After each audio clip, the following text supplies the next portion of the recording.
პატარა მაგალითს გაჩვენებ და აზრი შენ გამოიტანე. მაგალითისთვის რომ ვიტანო, ყველაზე ადვილად ასახსნელად გაჩვენებ როგორ მოქმედებს ეს ყველაფერი. მაგალითისთვის ქარო, შენ სუდი ხარ. ქარო, შენ საშინელი ხარ. ხედავთ? არაფერი არ შეიცვალა.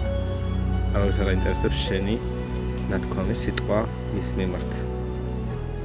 შენ რატო გაინტერესებს და რატო აღიქვამს ცუდად სხვის ნათქვამ სიტყვას?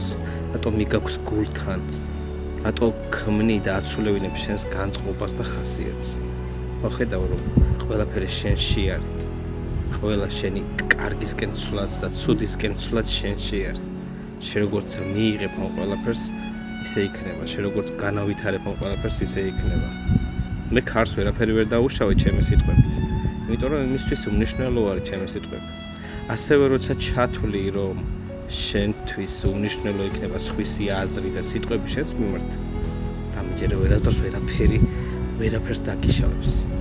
და ყოველთვის ძლიერი და თავდაჯერებული იქნები ცხოვრებაში. წარმატებას გისურვებ ყველაფერში საერთოდ ცხოვრებაში. დადგმე ყოველი წამით.